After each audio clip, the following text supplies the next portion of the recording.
In today's episode, joining me will be two experienced instructors, now airline pilots, to discuss a growing concern in flight training and the airline industry as a whole.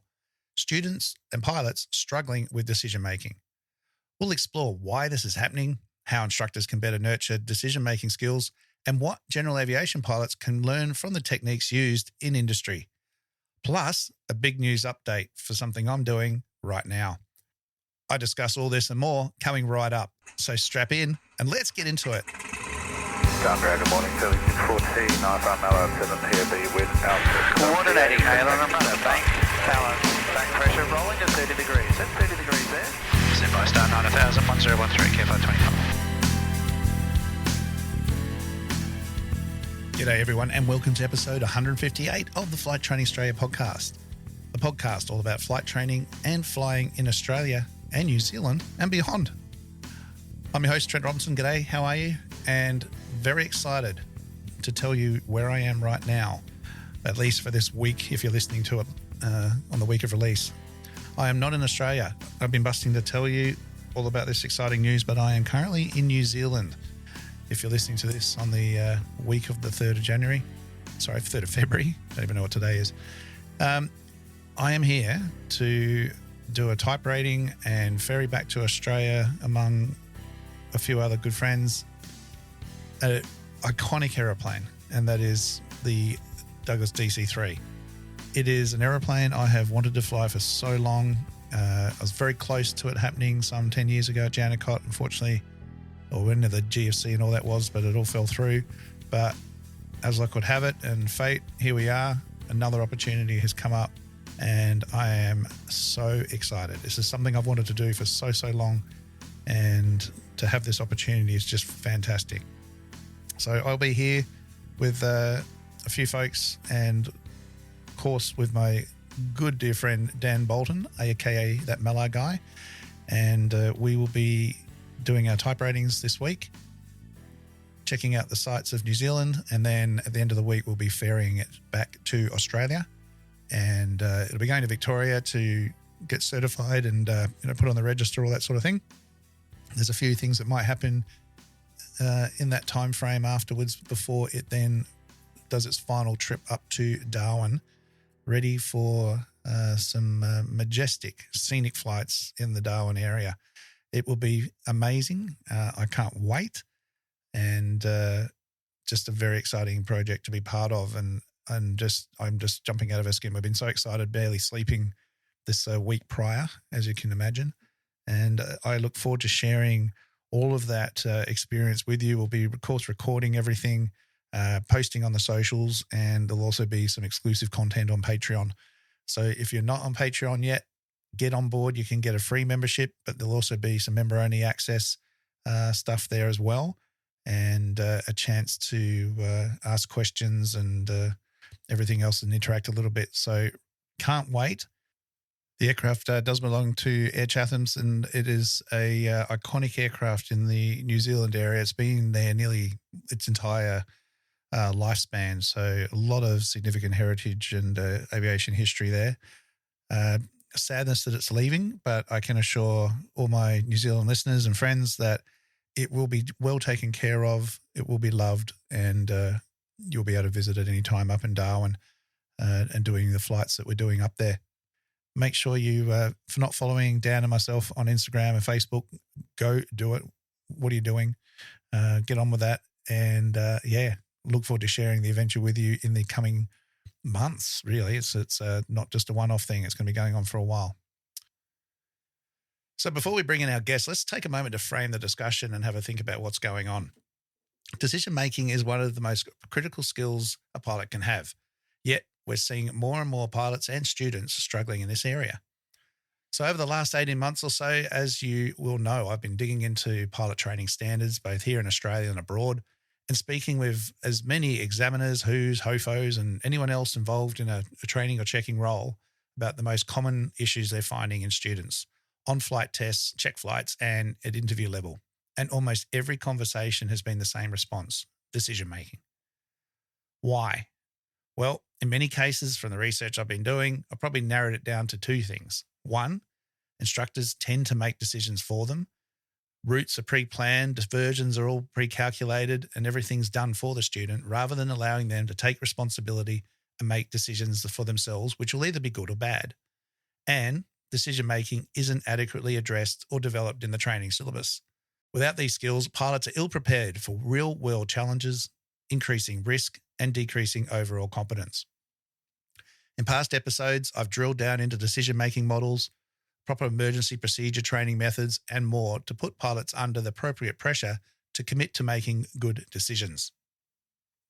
So today, I'm joined by two good friends and seasoned pilots, Captain Byron Page, former instructor and line training captain with over 8 years airline experience, and First Officer Carrie Munro, who brings a wealth of knowledge also from instructing charter, aeromed, and airline operations. Both been on the podcast before. Guys, welcome back, Carrie and Byron. Thank you very much, Trent. Thanks for having us again, Trent. Good to see you. You are so welcome. We've been talking about this a lot in our various discussions, and I thought, right, we need to get on the potty and put it all in in writing or in recording, as the case would be. So I know we've all seen these sort of things from our various backgrounds. So let's just kick it off with, really trying to understand the problem and get your take on it. So from your guys' perspective, why do you think pilots are struggling with decision making? Is it a training culture? Is it from the syllabus, or is it something else? Well, I think you probably hit the nail on the head. I think that starting right at the start with the training process, that there probably needs to be more focus on giving students the opportunity to make decisions, putting them in an environment where they feel comfortable making mistakes, so that they have the opportunity to practice the art of making a decision, and then getting good thorough debriefing and guidance from instructors that helps them develop that skill set. And then obviously when that flows through on into operating and pilots are either operating by themselves or into the multi-crew environment, again, there needs to be that a little bit more focus perhaps on building a space where pilots are feeling comfortable with utilising their time, skill set, and applying those to practising the art of making decisions. Byron, anything to add? Yeah, I think Carrie and yourself really hit the nail on the head there. I think the decision making and making good decisions, it is a skill, and it's a learnt skill, and it's something that as pilots and particularly flight instructors, when we were training our students from the very first lesson through to their first solo, those critical lessons and phases were all about assisting your student to make good decisions, good, safe decisions. And all through our careers, that doesn't change. And I think, like Carrie was saying before, that actually putting your student, particularly if you are a flight instructor, in a position where they could learn from either their mistakes with a positive outcome, or simulate situations where they're having to make decisions. A lot of the lessons that we would do as flight instructors, it might be something like a CPL navigation exercise. A lot of those were geared around, later on in the training in particular, is actually sitting back and simulating a scenario with a student where they would need to use their skills of decision making, look at the options that they have. And really what we were trying to do is assess, okay, are these pilots in training making nice, safe decisions? I think that's something that starts with all pilots from very early on, and it's a skill that's developed all through our careers. And I think decision making is something that you get better with as time goes on. And there's a lot that goes into making good decisions, and I'm sure in this podcast I think we'll get into some of that. How to make a nice or a good, safe decision, and with the options that you've got available to you. Yeah, no, 100%. And I think that's the big thing, that you have to make a decision before you can then work out if it's a good one or a bad one. Absolutely. And hopefully it's not in a critical environment that you then get the chance to go, actually, yeah, that wasn't so great, or that could have been better. It might have been the right outcome, but not necessarily the right pathway to get there, and good judgment and everything else. We've got non-technical skills 1. NTS 1 is the the framework there to teach it. What is it? 1.3 assess situations and make decisions. But interesting, NTS is not necessarily directly aviation related, but I think we've got to make it more aviation related to the process we're doing. So that's one of the issues there that I think we need to talk about. So thinking about decision making and cultural differences, and we know from our background with having overseas airline pilots training at Jandakot and everything else, and we know we're all doing the same thing, but the approach happens differently. Sometimes things are taken literally and all that.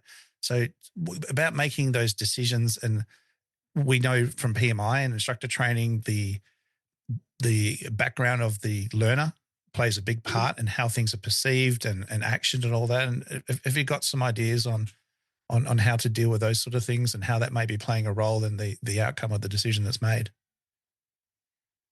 Yeah, I think, when it comes to particular overseas trainees or pilots, back in Jandakot, we used to train pilots there from different backgrounds and cultures. And even in the 121 airline ops that we now operate in, there's pilots from overseas airlines, and they're not CASA licensed and things like that. But being able to relate to where your trainee essentially is coming from and maybe a bit of their cultural background as a trainer really helps. So, some cultures around the world are quite submissive people. So, they grow up and it's yes, sir, no, sir, and they haven't really developed into a role where they have had to make too many decisions in their life. So as an early flight instructor, we'd have some of these young trainees come from overseas, and, not only training them to fly the airplane, but you had to train them to take command and make decisions, not only in their own life, but in the airplane. So, and typically speaking, the Australian trained and licensed pilots are easy for us to relate to because we've grown up similar culture. The CASA rules and regs have been there from the start. And so when we're particularly line training those particular pilots, they're very familiar with the rules and regs, and they're very familiar with, culture and background. If we make a joke, it doesn't get taken literally and things like that. One of the challenges with training some overseas pilots is that trying to relate to that particular person and go, okay, well, putting them in a position where I'm now going to assess them on something and the outcome is completely different, and then actually delving into that outcome. And 9 times out of 10, the reason they've made a decision a particular way is from they might have done like that overseas, or culturally that might be a decision that's made as well. Multi-crew is a great example. We, as we were talking about, we have pilot flying, pilot monitoring. And when the pilot flying is flying, we're expecting that pilot to make the majority of the decisions for their flying sector. In some cultures, the pilot flying, being the first officer, really is flying through the captain. But here in Australia, we don't have that authority gradient so steep. There is a gradient, but not as steep. So in particular, when first officers are flying, they're able to make decisions on weather diversions and fuel planning and things like that, with input, obviously, from the captain, but more of a leading command sort of decision making. Yeah, I think it can feeds into even just with pitch black, the military operating with different air forces from different parts of the world, because everybody approaches things slightly differently. We have our own attitudes, even just Australians. You might have grown up in a wealthy family who's able to afford flight training, and you have a different approach on life versus someone who's really had to scrape and beg to get there. We know normalization of experiences. You might grow up in a toxic relationship, and we just think that's normal. This is all part of that cultural background and how we approach decisions and lead to outcomes, isn't it? So it doesn't even have to be, other countries. It can still be a domestic issue as well, and how we approach it as instructors. It's a human factor thing, really, isn't it? We are all like snowflakes. We're all very different. And any time that we've got two of us working together, the most important aspect of that relationship is the rapport that we've built and the respect that we give each other in our particular roles. And then as instructors or trainers, giving, your candidate or your trainee the time and the space and the respect to be able to learn or practice the learning process that you're trying to work through together. Yeah. All right. Well, let's have a look at the training delivery side of it. So from the role of instructors, how much responsibility do you think lies with the instructor versus the student taking ownership of their own kind of development when it comes to developing decision-making skills? Look, if I can jump in there, I think the first responsibility lies with the instructor. When you're first training a pilot, the student or the candidate comes along with no experience typically and no knowledge in that area. And so the weight of responsibility sits with you as an instructor to deliver the important skill sets and knowledge to that person. And then once, they're in that operating environment, they can fly the aeroplane and you're starting to add in the more advanced skill set, navigation and commercial thought processes and decision-making and protocols.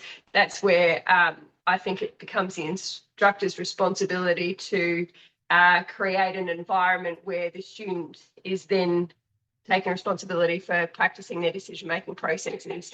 At the end of the day, we've all worked within the Australian training environment for significant amounts of time. The syllabus that we have set out for us from CASA has a lot in it.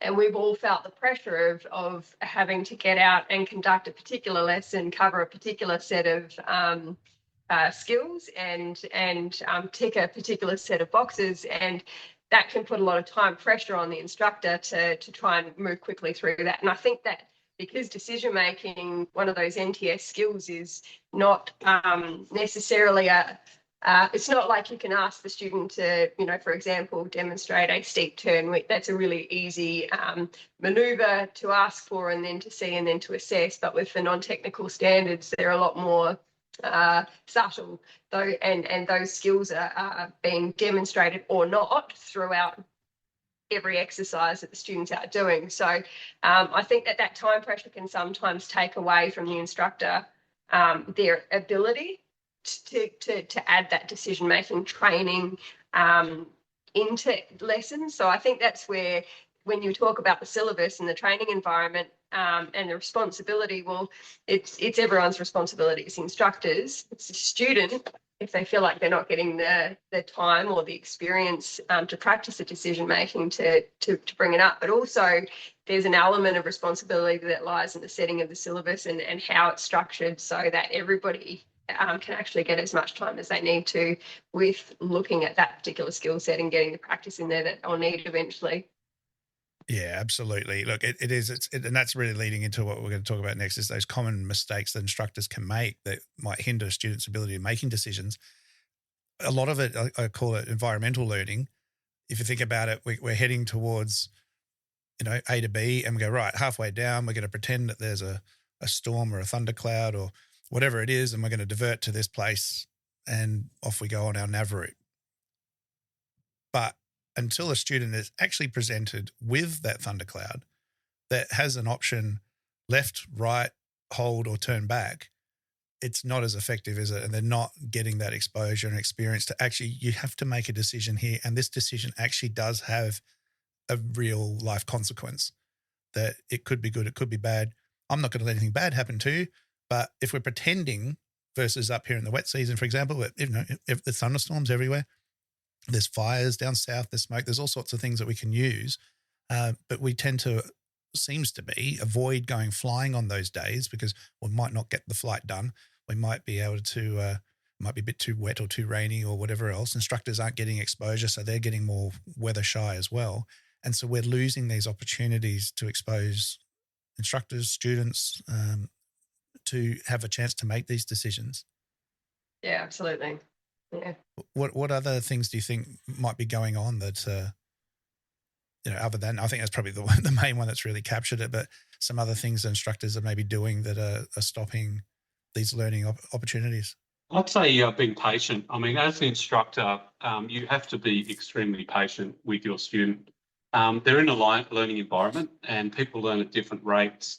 So one thing over my years and years of training was that really to be patient and allow the student the opportunity to recognise a mistake that they might have made and correct it.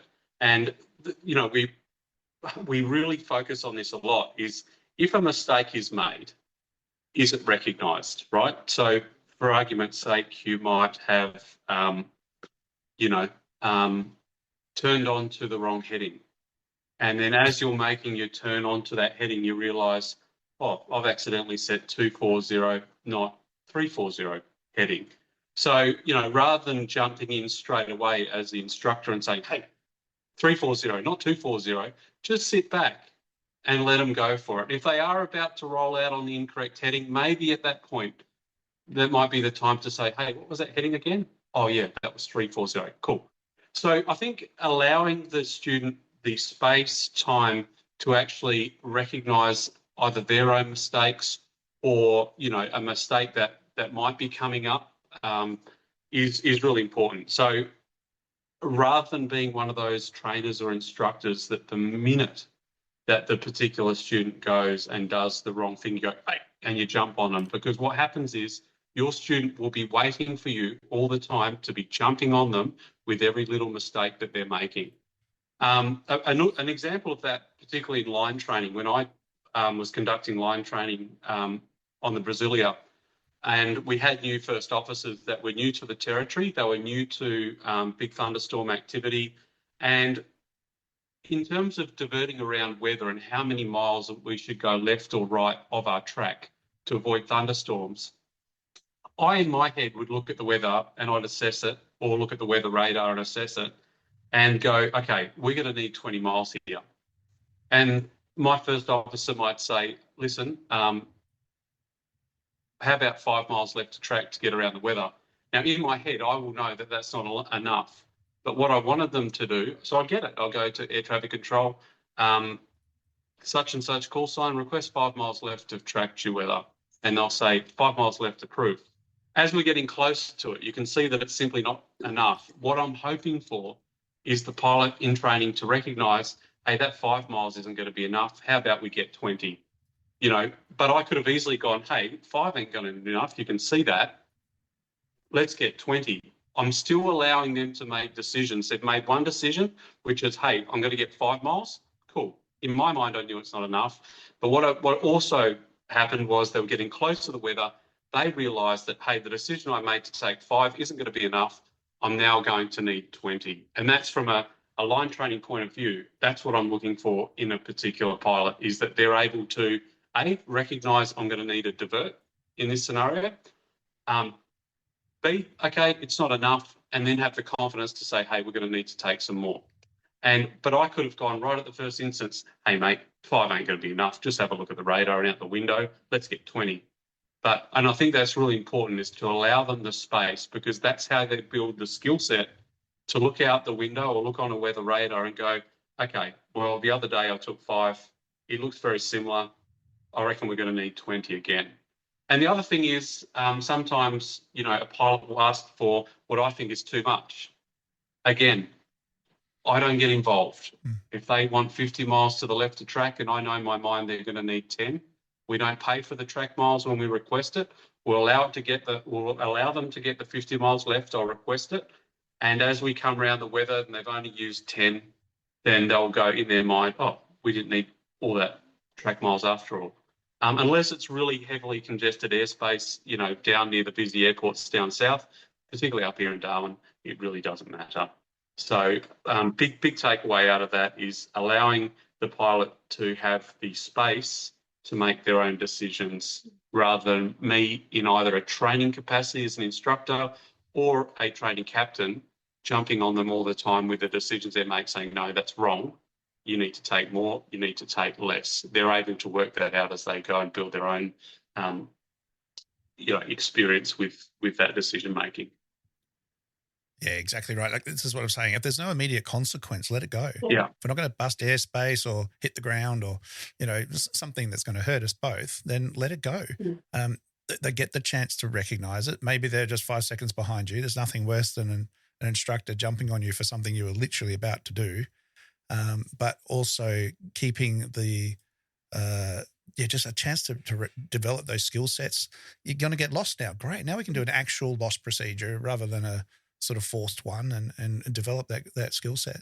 Yeah. I think go-arounds is another one, isn't it? Like you're talking about instructors dictating things. I think a lot of times I find students aren't likely to go around unless they've been told by either an instructor or ATC. But how do we develop those skills to see that we're high and fast or low and slow, and this is going to end up in a hard landing? We can all see it from downwind base. The moment that happens, we go, yep, all right, here we go. But they don't have those skills to recognize that yet. Yeah. So moving into that then, how, as far as airlines go and the processes you guys have used, do you have, like in episode 33, I talked about decision-making models, and there's like DODA and DECIDE and TIGER and all these different mnemonics. Are you guys using something, or have you got some ideas on a decision-making process that you personally follow that others could, use? Yeah, I mean, we use, we do have a DODA model, which we use as a part of our, particularly our failure management. So if we've had an incident happen with the aircraft that may require, let's say, an air return, we do use a DODA model, and it's actually an A4 bit of paper that sits in a cockpit that both crew can access. So we use that typically as a document to review what we've already done. So it's really to pick up anything that we might have missed. But on a day-to-day simple method that we use on the line for the 121 ops that we fly, there's 4 things that we really look at with decision making. The first one is a safe decision. So if there's 2 options, let's say to go around a thunderstorm to the left or to the right, they both might be safe. However, what is the most safe? So for argument's sake, you might have a thunderstorm in front of you and you might see that, hey, there's 50 knots of wind that's blowing from my right.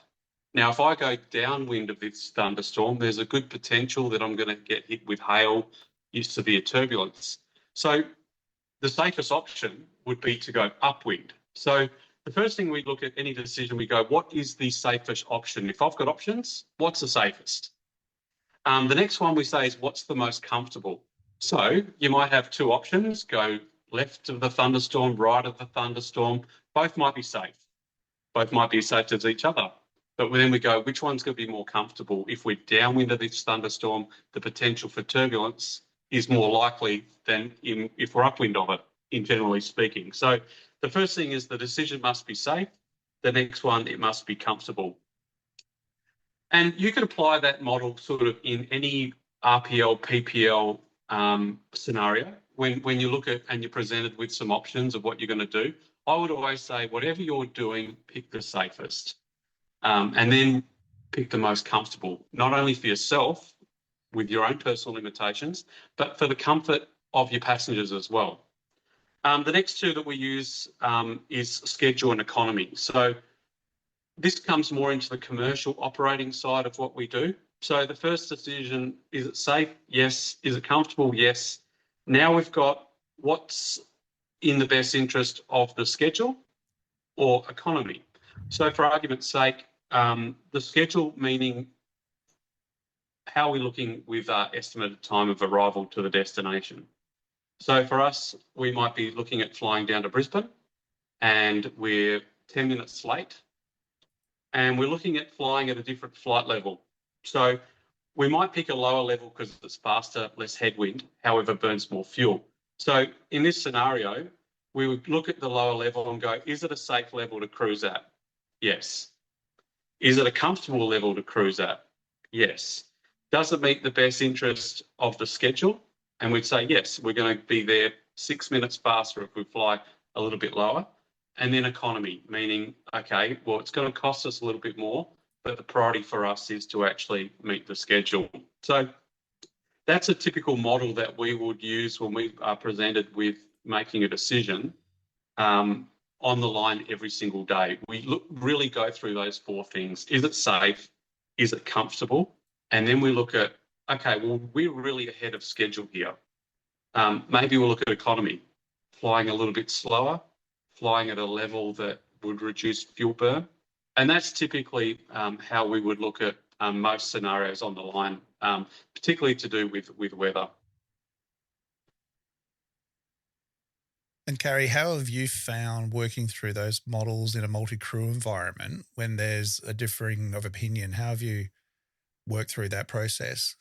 Look, I think having a bit of an instructing background is actually quite beneficial in this environment because, multi-crew is preceded by, the instructing world, I should say, is a really good setup for multi-crew because you've got 2 different people, often very different personality types, different backgrounds and experience and different cultural backgrounds, etc. So you learn to work really well with other people.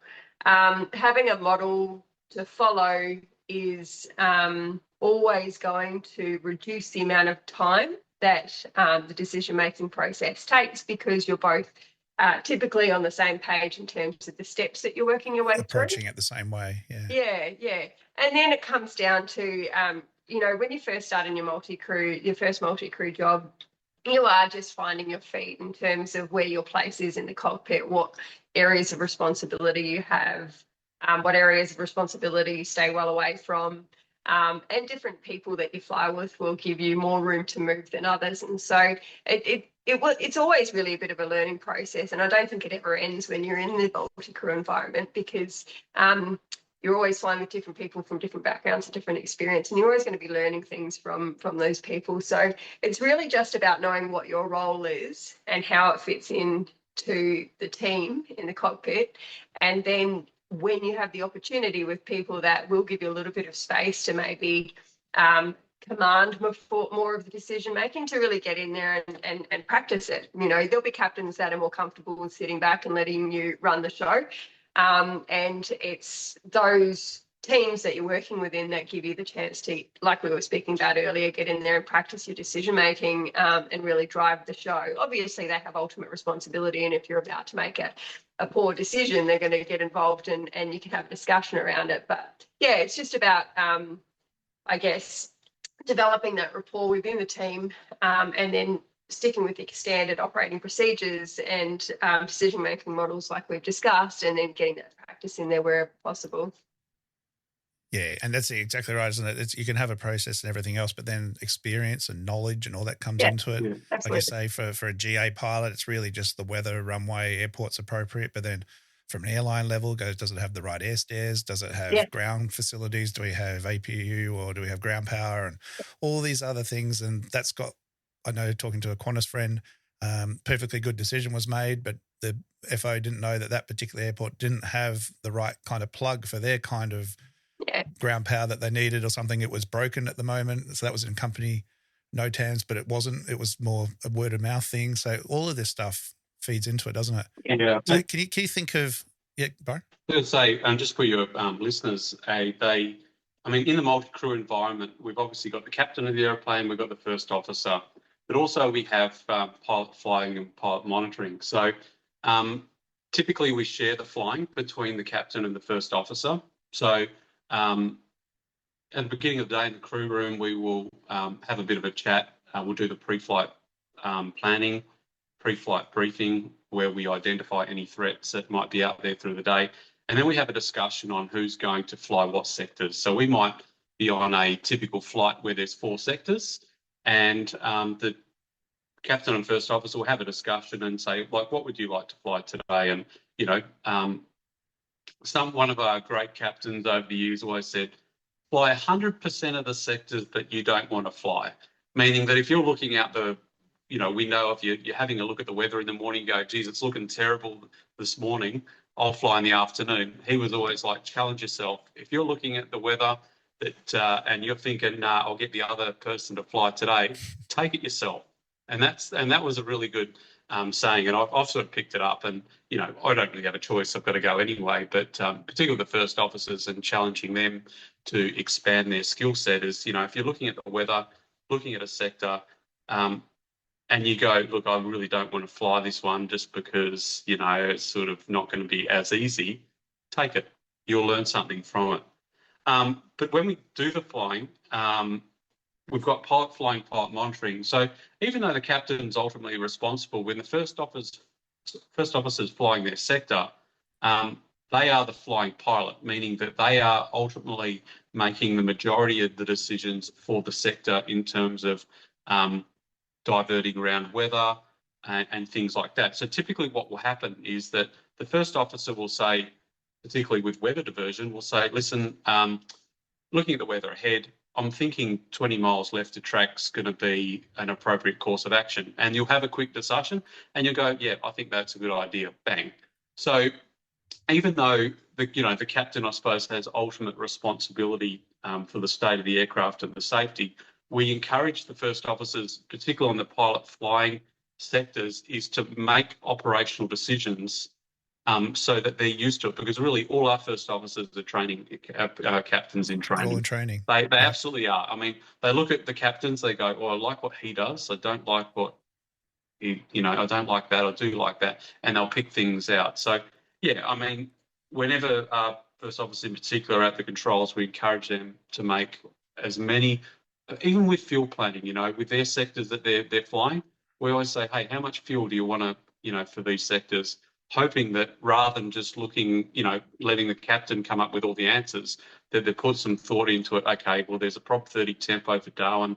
We're going to need 60 minutes of holding on top of the required fuel, etc. Or there might be a NOTAM out for traffic holding that's come up. So it's really, the multi-crew point is involving particularly the first officers to get involved in those operational decision-making. And it closes the gap. When they do their command, they're like, well, I've been making a lot of these decisions for the last couple of years. So that the gap between going from my right-hand seat to the left-hand seat upgrade as a captain becomes smaller.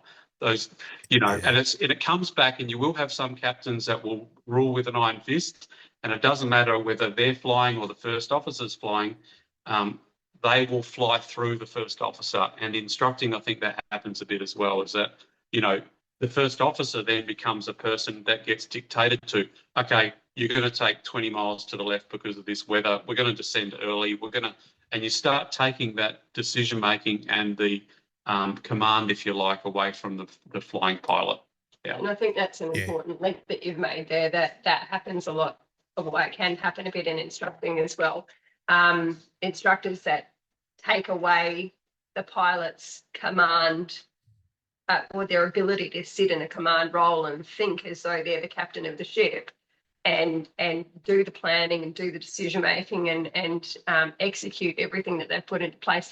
When instructors get in and as you said earlier in the chat, make decisions for them or tell them what they're going to do, it takes away their opportunity to get the practice and experience, and it also leaves them in a position where they're waiting for someone to be told, for someone to tell them what to do next and how to do it, rather than developing that skill set of being able to think ahead, develop a big picture, grow the situational awareness that puts them in a place where they're comfortable with operating the aeroplane in all sorts of different environments and scenarios.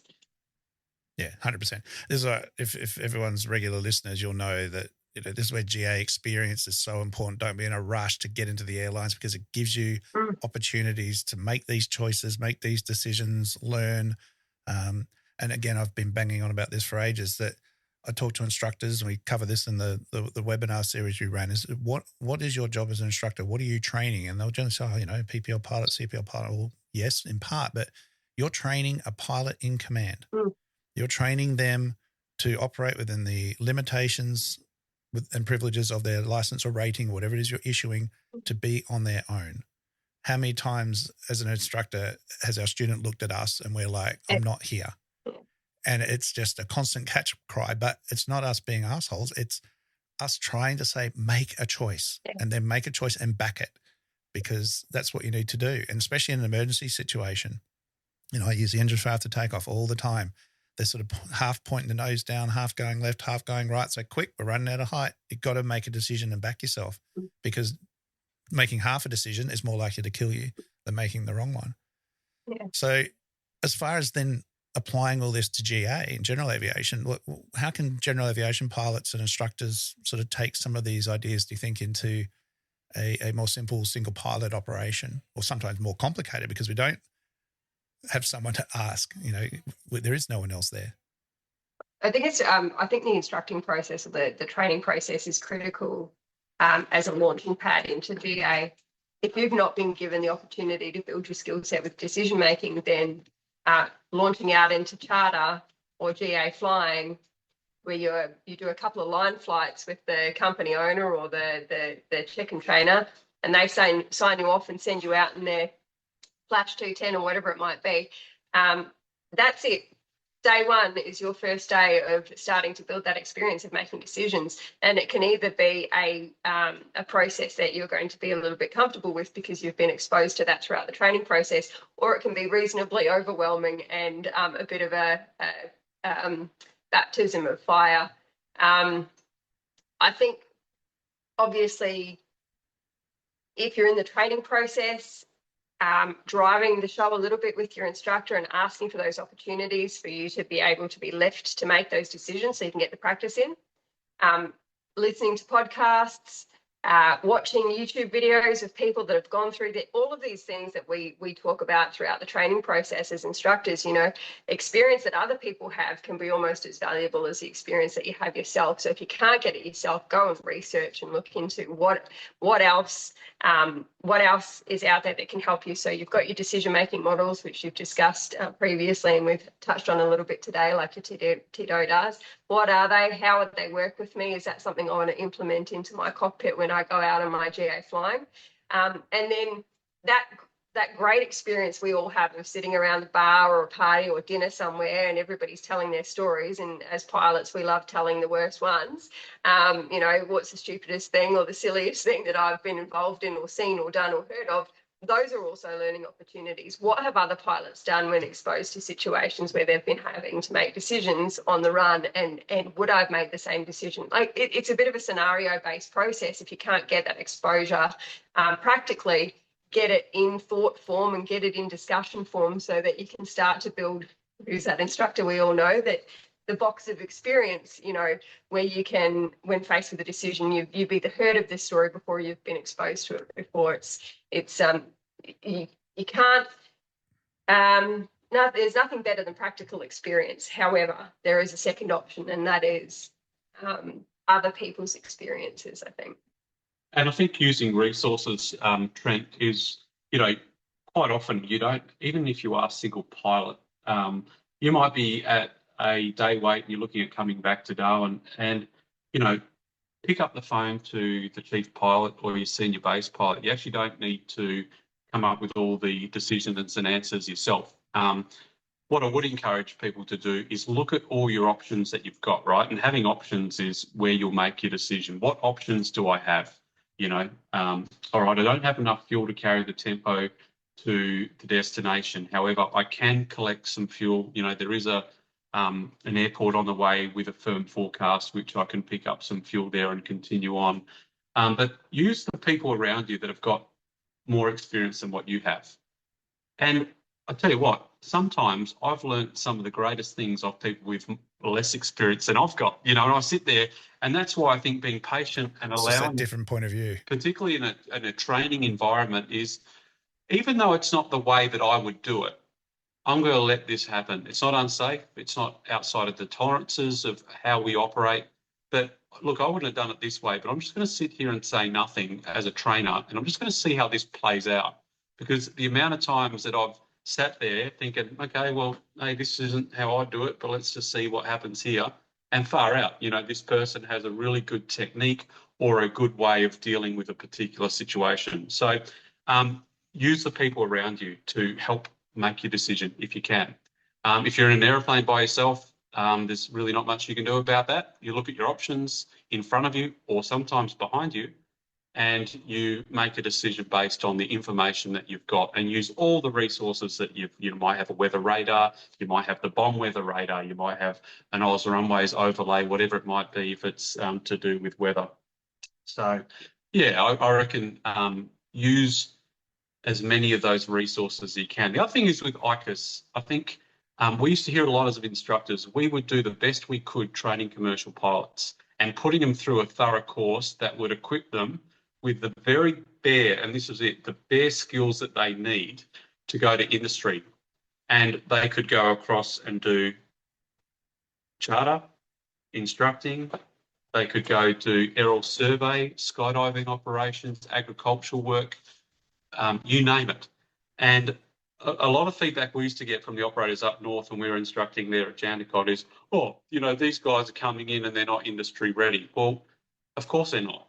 You know, there are a lot of operators like yourself that actually offer additional courses after CPL to go and hone in on skills specifically for the type of flying that you're going into. So charter, we all know that, you know, top end courses for gravel, big 200 Cessna time and stuff like that are courses that are being made available, particularly to pilots that may have come through a CPL training phase that didn't address a lot of the things that would need for industry. However, the operators have a big responsibility to train their pilots, and the ICAS trainers, or, you know, the line trainers, I think have a really big responsibility, because you spend most of the time with your potential, you know, the person that will go for a line check, and you might not line check them, but your job is to do the bulk of their ICAS training or their line training. And sometimes it might be cab okay dry season. You can't simulate bad weather.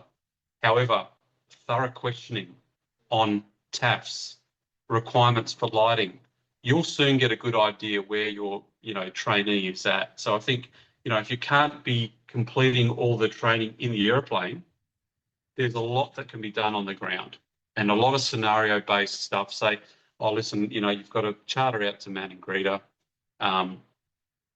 This is a situation with the pilot-activated lighting. You know, would you require an alternate? And if so, where would you carry the alternate? You know, and just going through some of that stuff and go, oh, I haven't really thought about that, you know, and yeah.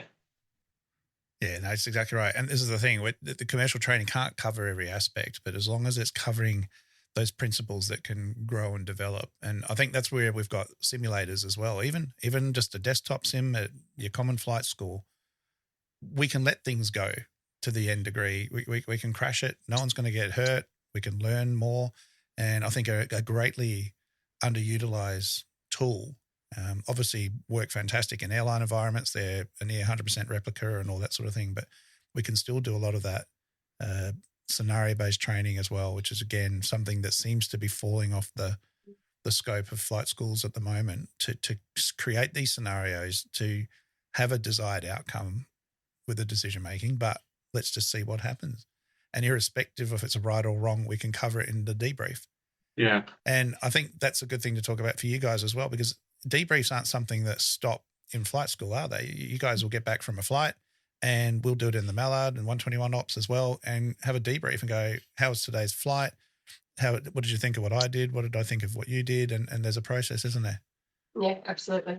Yeah, it's a closing of the loop for the day. Yeah. And typically, you know, if there's anything that's happened that's out of the norm, you know, both parties definitely want to get in and discuss it. You know, we are always learning, regardless of which seat we're sitting in and how big the airplane is behind us. We all recognise that there's never an end to the learning process, and so that becomes just a part of normal discussions really on the line. And I don't see that there would ever be a point in your career where it stops. Yeah, no, that's brilliant. All right, well, we'll start to wrap things up. So, you know, from both of you, as far as for some advice for instructors and for students / already qualified pilots, you know, what sort of advice would you give them to help develop decision-making skills in their students, or for those that are already there to be, you know, actively improving their own decision-making models from when they go flying, either as a student or as a licensed pilot? One thing for instructors in particular, people get into flight training for many different reasons, right? And one of the reasons, unfortunately, is we want to build hours to move on and do something else. So unfortunately, there are trainers and instructors out there in particular that may not be in instructing and training because it's their first chosen job in aviation. They might have, for argument's sake, myself, I wanted to go up north and fly charter. Now, for 6 to 8 months, there were no jobs available. And I thought, well, what other options do I have to become a flight instructor? I never wanted to become a flight instructor. I really had no interest. But when I did become a flight instructor and I decided to do it, I made it my mission to try and do the best I could to try and impart as much knowledge as I could in bite-sized, manageable pieces to my student that I was training. And it could have been an RPL student, it could have been PPL, CPL, night VFR, IFR. It doesn't matter what course it is you are delivering. As an instructor, don't be lazy. Put a lot of effort into your work, have pride in your work. And if you're a junior instructor, when you are passing your student off to be checked for a first solo or an area solo or whatever, be proud. Don't hand that student over to the checky underdone. The checky will see it straight away. You know, if you've done a real, quick job, you spent no time, it really shows through. And you owe it to the person that you're training. Really I tell you what, and there is no bigger responsibility, in my opinion, than training, because you uphold the standard, and you've got to uphold the standard in yourself first, right? And I think that's what I would say is, if you have decided to become a trainer and a flight instructor, embrace it and learn as much as you can about your craft. And it may only be a temporary time in your life where you are an instructor or a ICAS pilot or whatever it is, but you owe it to the person that's sitting next to you or in front of you to try and give them as much. And this is a part of why we're doing the podcast today, Trent, and why you do this podcast is because we all have a genuine interest in safety, and that we want people to be safe, not only the pilots, the passengers, and the people on the ground. And I think that, particularly from the trainers and the instructors, is really invest in your student. There is a limit, but do the best job that you can. And if you can't do that job, you've hit a ceiling with your student, have the maturity to maybe approach a different trainer and say, hey, listen, I've reached the glass ceiling with this particular pilot. Do you mind just doing a few lessons with them and seeing if you can impart, a bit more than what I've got? That would be one for instructors and trainers that I would like to. And maybe even backseat that flight as an instructor, so you can see how they deal with it and pick some stuff up. Again, that professional development is so important. It's not just enough it's great that they've thought about that and get some help, but take the opportunity to learn yourself as well. Yeah. Absolutely. And debriefs are really important. We touched on it before. Yes, we do it. We'll come at the end of the day and we'll have a look at what's happened. If there's an incident, we'll debrief the whole crew. The two pilots and the two flight attendants. If it's something to do with just the two pilots, we'll just wrap it up, close the loop. Because just good decision making comes from reviewing what decisions you've made through the day. And they may not have been good ones. You might have gone, geez, we had a couple of options here. We chose this one. It worked out okay, but we could have made a better decision. And involving your other pilot in that process, because we all go home at the end of the day, drive home or sit at home and go, yeah, this happened today. I wasn't overly happy with that, or I was really happy with that. And that helps build your mental model for decision making and go, okay, well, next time I'm going to do it that way and see how that pans out. Really, really, really important. If I can interject there or link on to what you just said, the debriefing element is just as much an important part of training as what you do in the briefing room before you go out, and then what you and the student get to do in an aeroplane. And when I say that, I mean, we've talked a lot about giving people the opportunity to make decisions. Well, because of syllabus and pressure that's applied to complete certain elements of certain lessons quickly, it's a really important skill set for an instructor to develop the ability to be flexible when they are conducting a lesson. And if they're allowing a student time and space to make a decision and it's taking them down a completely different path, which is changing the outcome of the lesson, you need to be flexible enough to be able to work with that. And that's a skill set that takes a little bit of time to develop when you first start teaching, but you need to be able to think on your feet and go, right, well, my plan was to go to A. They're taking me to B. what's the rest of this lesson that I need to get done, and can I fit that in around it? Or are there elements that I can Be adaptable. sit on and hold, and we can debrief it in the room afterwards, and it's going to be just as valuable there. You both talked about student or instructors that jump on students as soon as a mistake or not the correct thing is happening. That is a part of the process.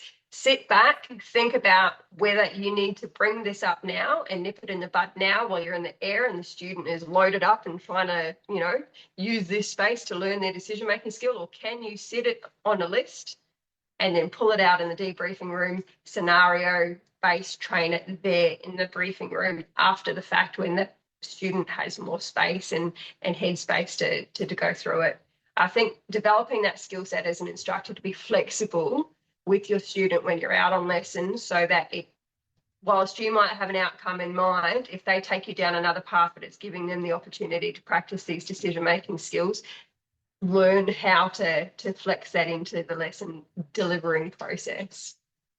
Yeah, no, exactly. Look, that's what I love about instructor training, because they often end up in just as much stress and pressure to do things as their student. Like, I do not forget this feeling, because this is what your students are going to be doing. You need to be able to see the difference between them having no clue what they're doing and just not being able to be bringing to the forefront the skills and the thought processes to do what it is they know to do. But it's just that the world's closing in around them and they can't manage that.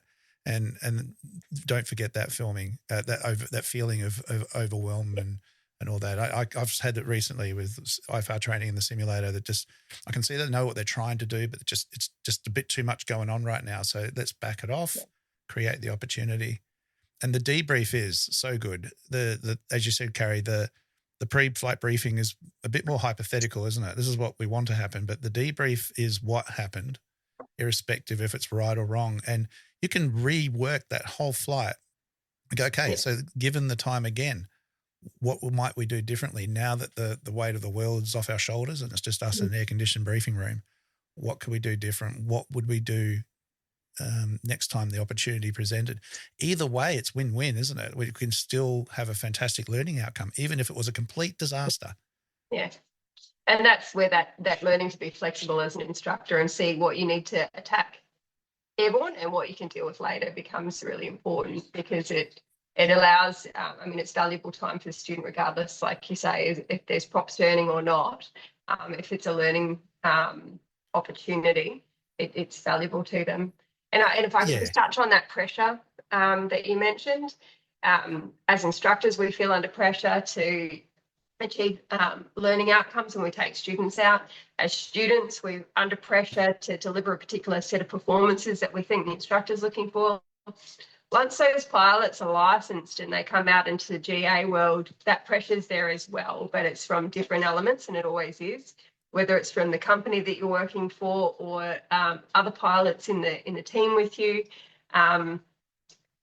Pressure doesn't, through the training process as much as possible, instructors and students work on recognising pressure and the effect that it has on your decision-making process, and learn as early as you can that if you're feeling under pressure, to take a step back, sit on your hands, gather all of the information that you can and make a better decision with a little bit of space between you and that decision. It's so important. I mean, we've practiced that so often in simulator training throughout type ratings and cyclic processes. The most valuable thing you can do when it comes to having to make a decision is actually to do nothing initially, to take a moment. And that's where those checklists and mnemonics are there to, when we're feeling overwhelmed, you don't have to try and figure it out. Just stop, follow the process. It will guide you through to the outcome. That's right. And don't rush into your decision. But quite often we're not time critical. There's only a few instances where you may have to act immediately in critical phases of flight, but 90% of the time, 95% of the time or more, we've actually got a fair bit of time to make a decision. And quite often what's presented may feel like, geez, I'm being rushed into making a decision here. Carrie has hit the nail on the head. Take a big, deep breath, push yourself back in your seat if you're flying, have a bit of a think about it, buy yourself some time. you might want to just maybe orbit or, just maybe slow the aircraft down. Take a little bit of time to actually go and give yourself the time to make the decision. So many incidents that happen where decisions have been made under pressure.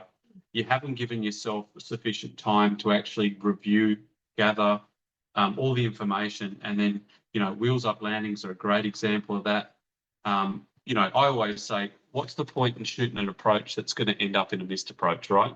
So when I'm looking at weather in particular over an aerodrome and I'm looking at the approach path, more importantly, I'm looking at the missed approach path. Missed approach path, yeah. Absolutely, because if I don't have the missed approach, which is plan B, I don't have plan A.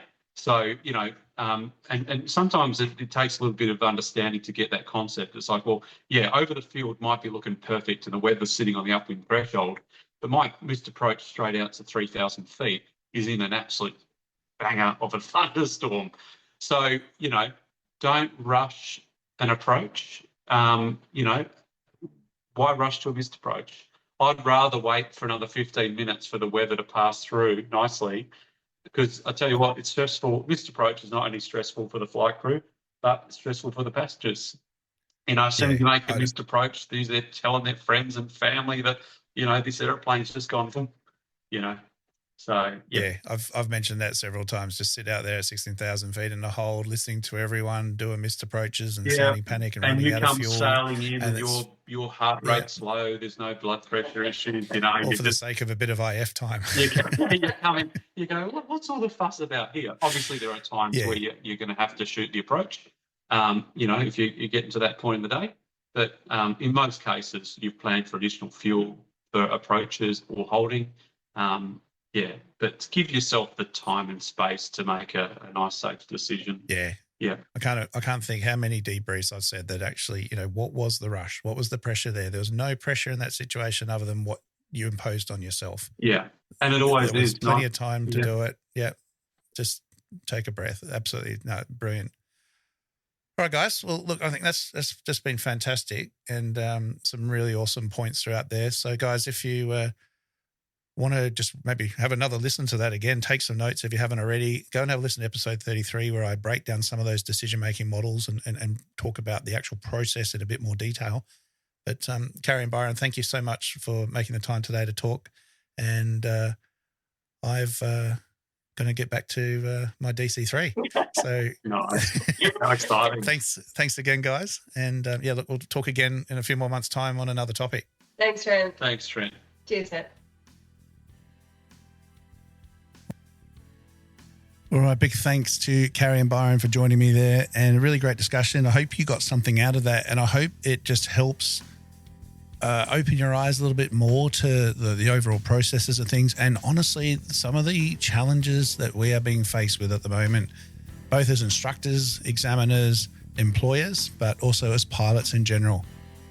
Just being able to make a good, informed decision is one thing, but then to stand by it and back it and follow it through, or also be prepared to recognize that it's not working and go a different direction and commit to that is just as important, especially in emergency situations. Being hesitant, being doubtful, not being sure, not being familiar with your aircraft, checklists, all that sort of stuff plays a part. Well, as I said, I'm back into it, checking out the DC3 and the sights and sounds of New Zealand. So please jump on Instagram and Facebook. You can follow me there. All the links are in the description below. And of course, follow Dan on that Mallard guy, his Instagram page as well. And we've got a few little treats coming up of some special visits and other things hopefully going on. And look forward to sharing all of that with you. And of course, the training process in the DC3, getting to know it, and the ferry back to Australia. And whatever else happens in the future with getting it up to Darwin eventually. So jump on board, follow us through there. In the meantime, stay safe, blue skies, and remember the golden rule: aviate, navigate, communicate. Cheers, everybody.